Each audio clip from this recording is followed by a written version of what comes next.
Okay, so here's my very quick recap on Jessie Pope's The Call. So this is the first poem that we did when we started looking at First World War poetry. And it's just a bit of a reminder of what we talked about when we went through this. So this is where we first came across, very briefly, the term jingoistic. This is a form of patriotism that believes that the only way to preserve your country's sovereignty is through war, so by violent means, not through negotiation or diplomacy, but through going to war, fighting it out. So published in 1915, so in the early stages of the war.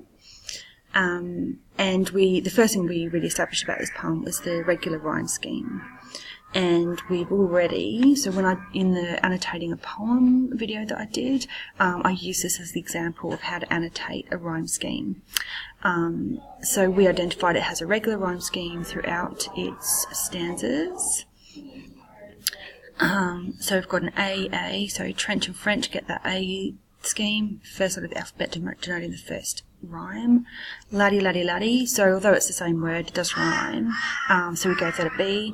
And then begin, win, skin. Let's give that a green, I like green. So, and this pattern of this pattern of rhyme is repeated throughout all three stanzas. So we can write that as this poem employs a regular A B A B C C C B rhyme scheme. You would then go on to explain the effect that this rhyme scheme has, the effect of rhyming poetry. Generally, it falls nicely on the ear. It also makes it more memorable. It's easier to remember when it rhymes, which is one of the main reasons when anything rhymes. It helps us to remember it. So the theme of this poem, obviously the subject of the poem is going to war. The theme of this poem, I'm sure that Jessie Pope felt that she was just being patriotic, that she was doing her bit for the war effort to encourage all the fit young men that could to go out and join the war effort. I'm not sure that she would necessarily agree that she was jingoistic. Don't know her, but certainly at this early stage of the war, before they really knew what was actually going on out there, and what it was going to turn into, at this early stage it was, we must rise up and protect our country and our allies from the terrible, terrible Germans. So the theme, you might say patriotism, your theme could be maybe supporting the war effort, that sort of thing. So the theme is those overarching ideas. Yeah.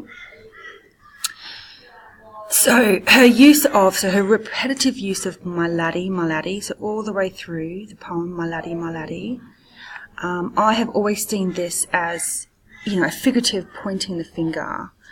Are you going to go to war? Are you going to go and, join up and be brave and heroic and not a coward and, all those sorts of things. So he'll follow the French.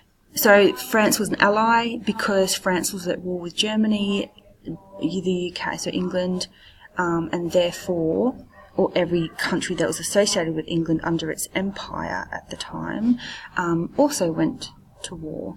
So he'll follow the French, he'll go and defend our allies from the bad people. Will you, my laddie?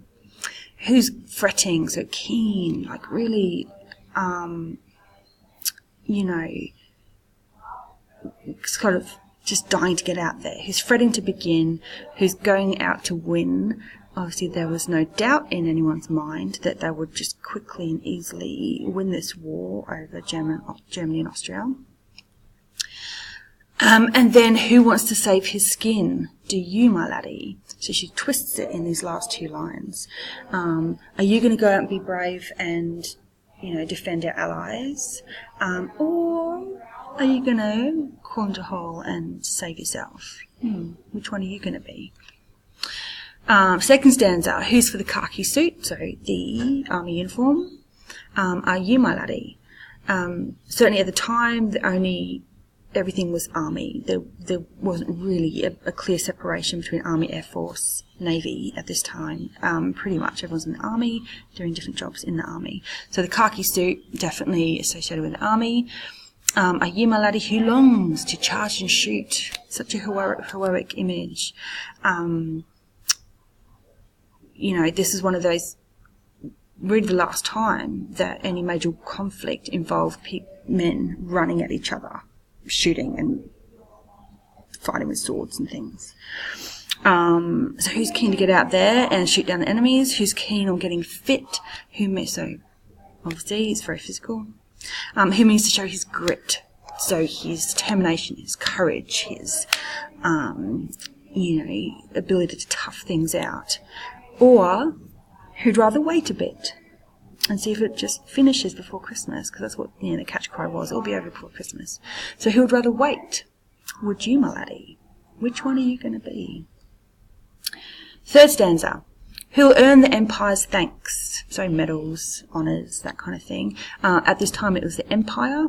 Nowadays we refer to it as the Commonwealth. But at the time it was the empire.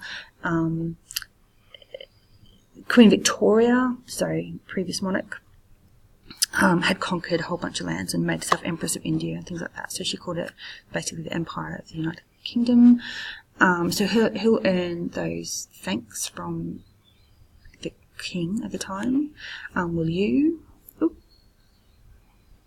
Oh, made a little note here, look. You is the second person. So pointing you. Second person. First person, I, me, us. Second person, you. Singular. Third person, he, she, it, they. Who'll swell the victor's ranks. So who will, again, this idea of we're obviously going to win, no doubt about it. Will you, my laddies, are you going to be on the winning side? When that procession, so again, more imagery of this heroic idea of warfare. Procession, banners, drums, or he'll stand and bite his thumb, which is a huge insult. It's a Shakespearean reference. Certainly we'll meet it in Romeo and Juliet. To bite your thumb to someone, a huge insult. So will you, my laddie? So there's a lot to talk about in this poem. You have sort of the imagery of sort of the heroic army life. You have the rhyme scheme. You have the repetition of my laddie, the use of the second person, so directly speaking to these young men at the time, the ones that hadn't signed up yet, and really this sort of